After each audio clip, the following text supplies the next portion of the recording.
in a situation now where, I mean, you're playing behind, Ja Morant, Marcus Smart, Derrick Rose. What are you looking to gain from that opportunity, learning from, the vets and even Ja? Um, just to soak up as much knowledge as possible. I think learning from a former MVP, a former Defensive Player of the Year, and hopefully a future MVP. Just good guys to have around you. You know what I mean? I'm pretty sure they all see the game differently. So as much knowledge as I can soak up and try to apply to myself will just be helpful to me and helpful to the team. Hey, last year you started the season with the G League, but you ended with the Grizzlies, and now you roll into the Grizzlies. Walk us through that emotional, starting that in your journey to right now. Um, yeah, it was crazy. I talked to my dad about it for the first time, or when it happened.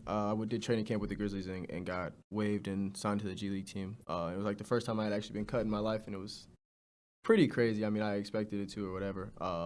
But just that, and then to go have the year I did in the G League, we had a pretty good season, and then for it to come full circle was just a really cool experience for me and my family.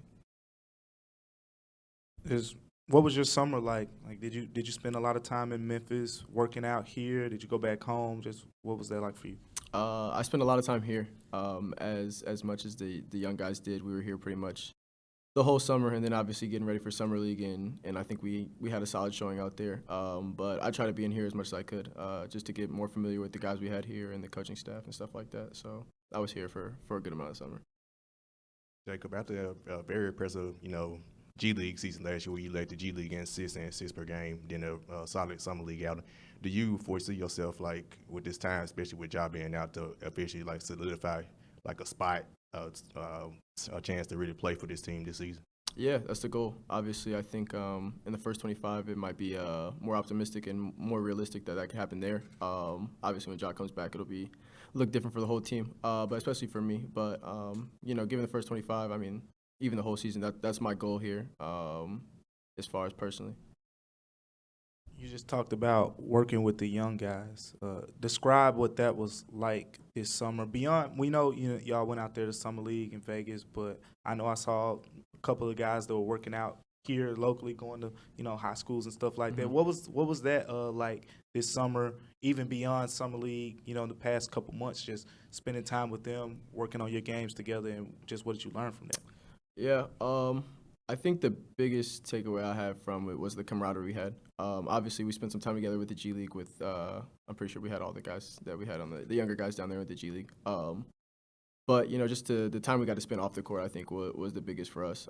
We built a real brotherhood and a real camaraderie that I think is going to last longer than just however long we're here with the Grizzlies. One thing about a person that comes in the G League, they say they have to have their opportunity. What are you looking for in taking advantage of the opportunity presented to you to try to make an impact, to make that lasting impact on the season? Yeah, I think the biggest thing is, trying to find a role. I think, obviously, everybody knows in the NBA you have your stars, and how can guys build off of that?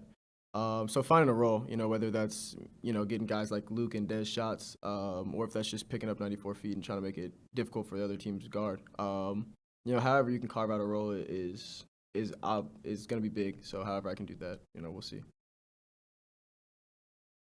Appreciate you guys. Have a good one.